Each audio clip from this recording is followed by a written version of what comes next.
Tonight on 8 out of 10 Cats, the bare necessities, it's Bear Grylls. Newcastle Clown, it's Chris Ramsey. And their team captain, Sean Locke. And facing them tonight, blonde bombshell, Patsy Kensit. Geordie for sure, it's Sarah Millican. And their team captain, John Richardson. Now, welcome your host, Jimmy Carr. Hello and welcome to 8 out of 10 Cats, a show about opinion polls, surveys and statistics. Did you know, for example, on average, British men spend £1,412 on an engagement ring? They would have spent less, but the grabby metal crane game at the fun fair kept losing its grip. 33% of Brits think Mount Everest is in Europe, which I'm guessing means it isn't. Bloody idiots. And 1 in 5 Brits has sent a racy text message to the wrong person.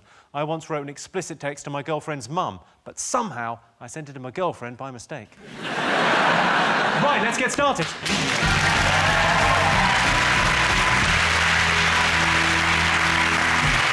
What are you talking about? That's the name of our first round. It's our panellists' job to guess the British public's top 3 most popular talking points. John, Sarah, Patsy, what have the nation been talking about this week? Oh, it's the end of the world. It's the end of the news of the world. They're closing the news of the world just in case the allegations are true.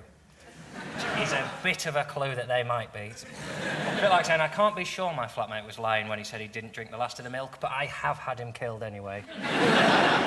But it's good news, isn't it? End of the news of the world. It's always a bit dodgy when you walk in a newsagent and all of the newspapers have got the same story apart from one that's headline just says, look over there. The thing is, it's got to a point now where paedophiles watching this scandal unfold can take the moral high ground. What I did was wrong, but I didn't phone up dead soldiers' parents. You know, that's how bad it is, and I think that they had no choice but to get rid of the news of the world. No choice but for it to go. But what's odd is that none of the editors are being sacrificed. And it's a bit weird, these editors who said, I didn't know anything about this. It's a bit like a butcher holding up a leg of lamb and going, what, they killed a sheep? I had no idea! This is disgusting! Patsy, now, you've been in the tabloids a lot over the years. Have the news of the world ran stories about you? Well, I stopped buying the papers about 15 years ago because... Did you run out of money? Yeah, I did generally stop because you can't start your day like that, you know, because it's... Even if it's not true or it's got some semblance of truth, it's not, you know, it's not healthy. When it was famous people, when it was, you know, Sienna Miller and it was Jude Law, I think everyone sort of think, well, it's OK, that's the game that they're in. Yeah. When it's bereaved families and the families of soldiers, people go, well, they can fuck off. The question is how far. Well, I think you put that very succinctly, and I can't really add to that, you know. So how pleased are you today is really what I'm getting at. I mean, it's, as you say, it's a dark day, I guess, for you know. It's a dark day for evil journalists. Jimmy, I mean, I'm trying to be, you know, diplomatic about it. I mean, it's awful and it's right, but, Don't be diplomatic, they shut it down. Fuck them. There's no news to do. So what do you think about Andy Coulson being arrested this morning? It's an astonishing fall from grace for him because he was the Prime Minister's press secretary. Within a year, he's potentially going to court. And then the fun begins. If they've arrested him, then they have to do Rebecca Brooks as well. Because if he's as implicated as she is, so she has to be arrested as well. Unless there's some kind of old law on the statute books about ginger women. It's a funny old statute. A ginger woman is allowed to hack into your phone if she's a mile from St Paul's Cathedral. Incredible, we've discovered this old law. Rebecca Brooks, there's already footage of her in the inquiry last time. They said, did you pay the police? And she went, yeah. And no one did anything then. I mean, how far do you have to go where she's on camera in front of an inquiry set up to find out whether she paid the police, going, yeah, I paid the police, yeah. I paid them loads of money and they told me loads of stuff. And they went, oh, well, off you go and carry on being a dickhead. Cameron as well, Cameron's involved in it. He had dinner at Christmas, and they won't say... He had dinner at Christmas? The man's a monster! Jimmy, I hadn't finished the sentence. So you're the one looking stupid now. I have no idea. I'm sorry, Sean. He had dinner at Christmas in a tutu. He was wearing a tutu and he was riding a pig. Stop it. Yeah, flying a kite. So there, so I win. No, he had dinner at Christmas with James Murdoch and Rebecca Brooks. But they won't say whether it was Christmas lunch or not, which is quite significant lunch to have with someone, isn't it, of that power, just when this deal was about to go through. But they said they won't reveal whether it was Christmas Eve, Christmas Day or Boxing Day, which just sounds so shady, doesn't it? Why would you say, where did you spend Christmas? Well, I can't reveal that. I feel it would suggest I'm a bit too close to my family, and I don't want people to know that. But I don't know why they called it the news of the world anyway, because the last thing they were interested in was news from around the world.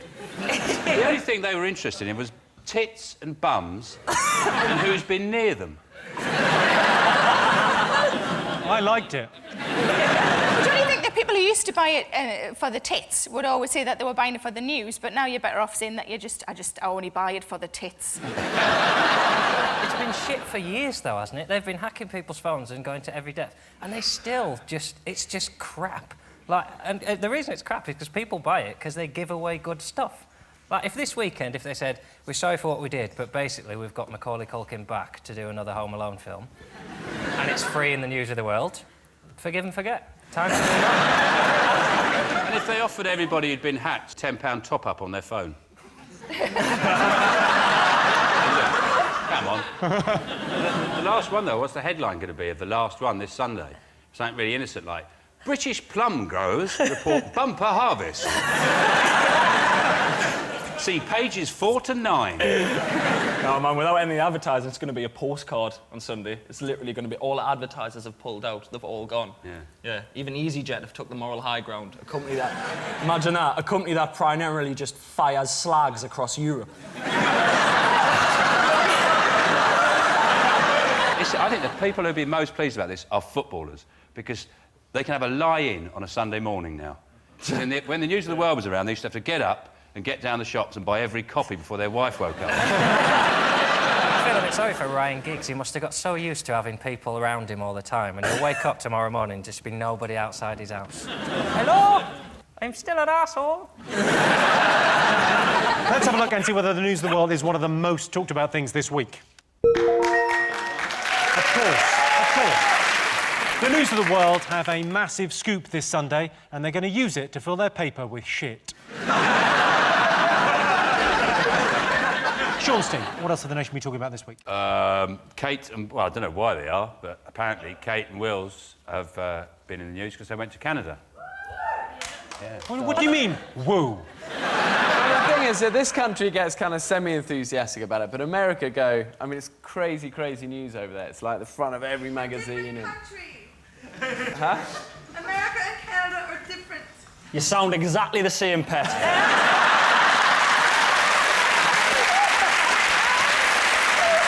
It's such a boring story.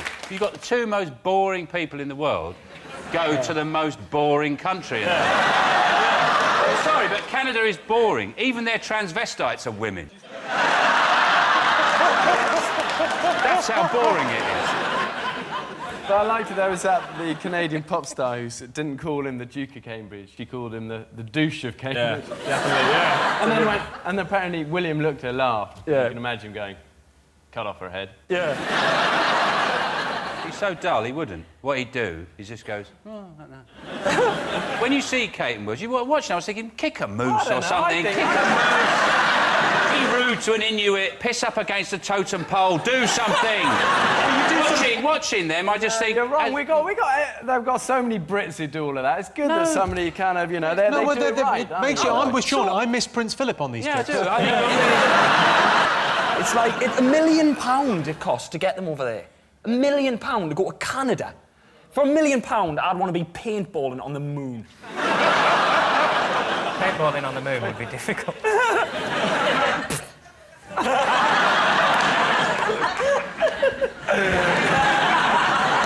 You spoil everything. They've had to make up stuff for them to do because them doing normal things. They went to meet a tribe called the Micmac tribe, which is obviously made up. what these guys... They make their own mints, so what you need to do is get a tic-tac knick-knack from the Micmac. Micmac sounds like they're half Irish, half Scottish, doesn't it? I tell you, they're heavy drinkers. He even landed a plane on a lake, and he made that look dull. But they said that it was amazing that he landed a plane on a lake because there's only a handful of British people can actually do that. I think, yeah, because we haven't all got helicopters. It was a helicopter, wasn't it? We haven't all got lakes or helicopters. I can reverse park a Micra. They had a holiday during the middle of this tour. I was thinking, when they have a holiday, how do they know they're having a holiday? What's the difference between holiday and work? The only difference is, at the end of the day, when they're working, they go, oh, bloody hell, I'm really tired of unveiling stuff. My unveiling finger's really... Oh, dear, if I have to lift another tiny little flag over a plaque. That's the other thing as well. They're praising them for doing ordinary. Oh, it's amazing how Kate, she just went up to this girl and talked to her. As if she was like another human being that spoke the same language. It's amazing. You can't talk to girls, John, so...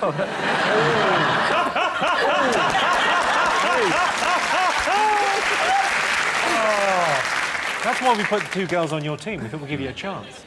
We've paid women to talk to you. I've done that. OK, let's have a look and see if it's up there. Yes, this week, Kate and William have toured Canada. Prince William is a dashing helicopter pilot, a mega-rich heir to the throne with a beautiful wife who commands the affection of an entire nation. If you're watching, William, I have to admit, you're better than me in almost every conceivable way. Well done, Baldy. He is receding literally by the hour, isn't it? You can just see it as you're going... He's unveiling his head.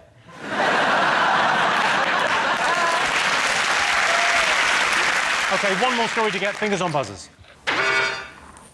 Harry Potter. Ooh, are you excited about it? Well, my youngest son is. I mean, I'm excited for him, but... yeah, I mean, it's nice, good, clean fun, right? You say it's clean, but there's a raunchy kiss. Apparently so, yeah, apparently. Emma Watson says this is the most anticipated kiss in history, which is bullshit. But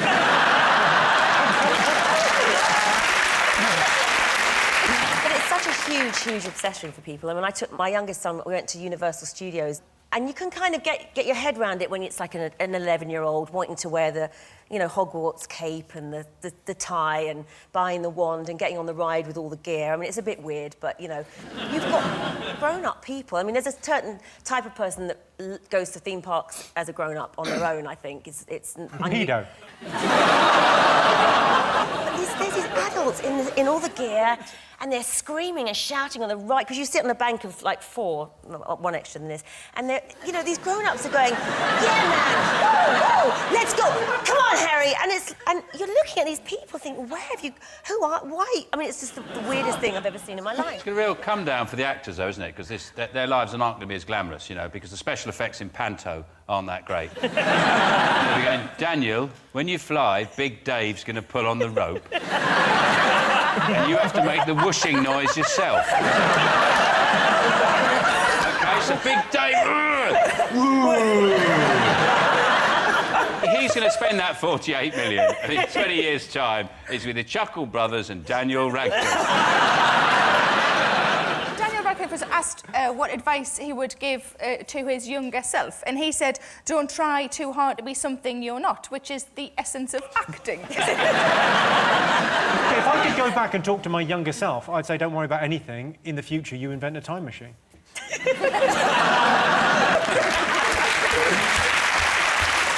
It is bad news for British industry, because one of the things you have to credit J.K. Rowling with, she insisted the films be made in this country. So all those films, largely, British crew worked on them, British production houses. Well, maybe she should write another. She should string it out a bit. That would be a good thing. No, she didn't. Well, You know she didn't write it, don't you? You know that, don't you? Is it? It's a biography. She met this guy called Harry Potter. He was working in a coffee shop, and she wrote down his life story. Is it really a true? Yeah, it's true story. Even the bit at the end Even the bit at the end. The bit with the thing with the guy? Yeah, you know how he dies from the eats the peanut? It turns out all along he had a peanut allergy. Let's have a look and see what Harry Potter is one of the most talked about things this week. Yes, the premiere for the final Harry Potter film was last night. The baddie in Harry Potter is referred to as he who must not be named, presumably because he's shagging Ryan Giggs' sister-in-law. So the other round, Sean, Bear and Chris have 1 point. John, Patsy and Sarah have 2. Welcome back to 8 out of 10 Cats. Our next round is Pick of the Polls. Sean, Bear and Chris, your turn first. What do you like the look of? Well, we've got Bear Grylls on, so we'll go for the man trying to start a fire. OK, here is your question. Most people believe they could survive alone for a week in the wilderness. True or false? They probably believe it, but they probably wouldn't. Yeah, but I would. No, I've watched nearly all of your shows. I am genuinely a massive fan. I've watched nearly all your shows, and it seems like nothing can't be solved by drinking your own piss. It's very overrated drinking your own pee. All right, The worst one I had was I'd killed this snake in the desert and I skinned it, and I thought I'd pee inside the skin and keep it as like a water bottle around my neck. And then about a day later, after being kind of in the heat of the desert, and I drank it, and it was like mix all the snake innards, and I thought this really is a bad cocktail. Drinking your own urine is meant to be good for you. Nonsense. I put my back out.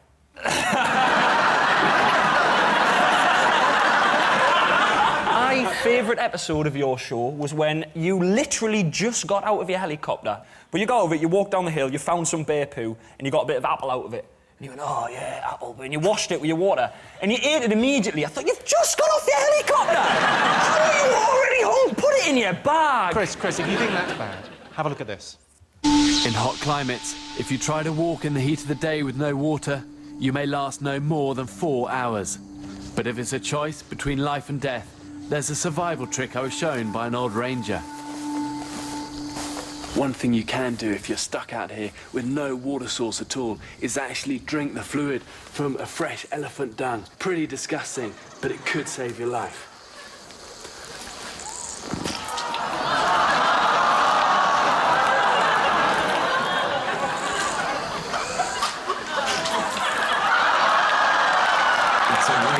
Resort. There can be harmful bacteria in that water, but if you have nothing else to drink, it could buy you extra time.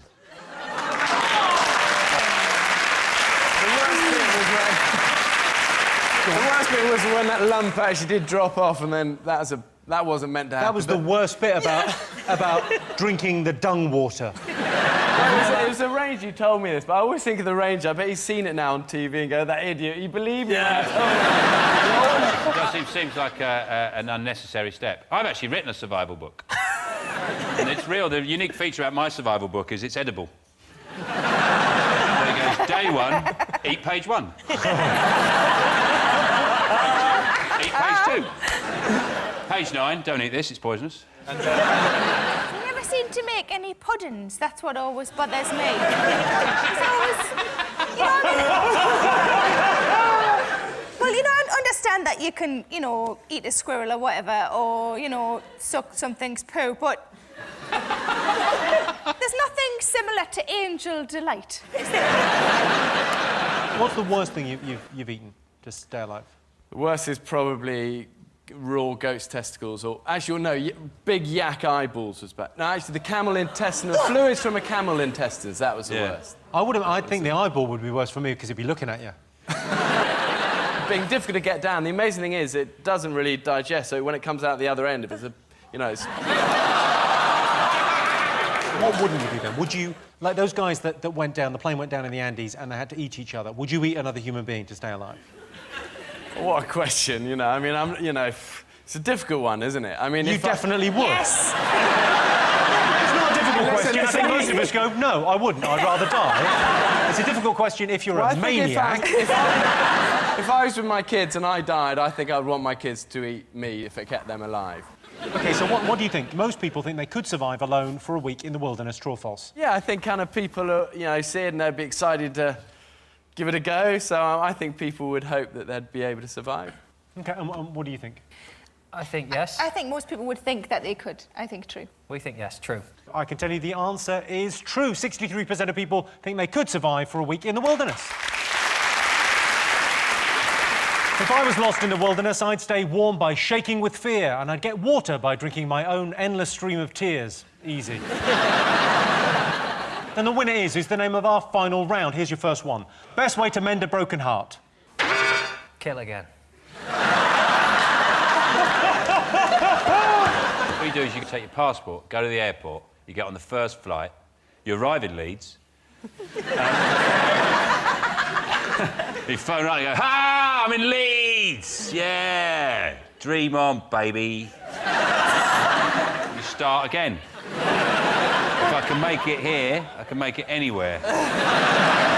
Best way to mend a broken heart. Eat cholesterol-lowering foods. No.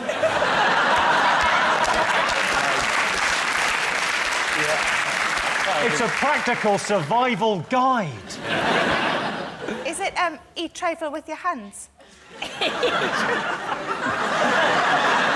Can I ask, in all seriousness, have you eaten trifle with your hands? Yeah. How is it better than with cutlery? There wasn't any cutlery. It wasn't by choice, John. How is there trifle and not cutlery? What world do you...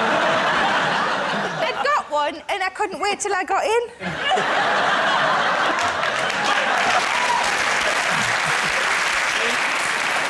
Finish it.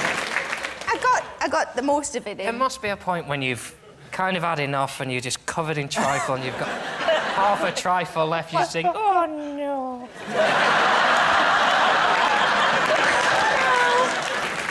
In the old days, someone to get over a broken heart would join the Foreign Legion to forget. Yes. And I had split up with someone once. I wasn't that fussed, so I just became a community support officer.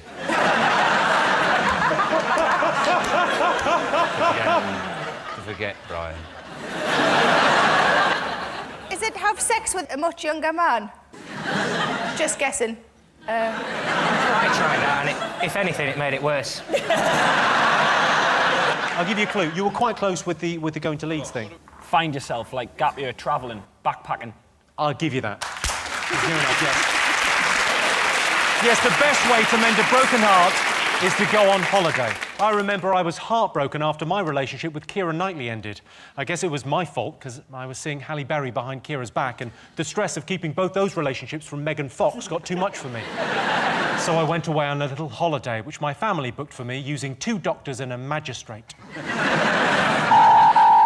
Well, that sound tells me it's the end of the round and the end of the show, which means the final scores are Sean's team have 3 points, John's team have 3 points, which means it's a draw. Everyone's a winner.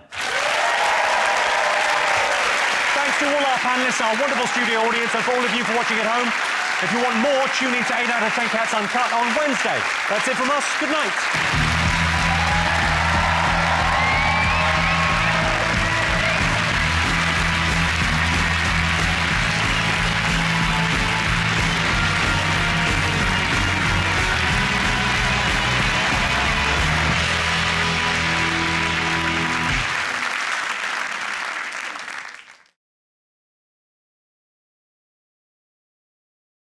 Thanks for watching. You know what would be great is if you liked and subscribed. I'm so needy, I'm so sorry. And why not come and see me live? The tickets are available at sarahmillican.co.uk. Put the kettle on and settle in.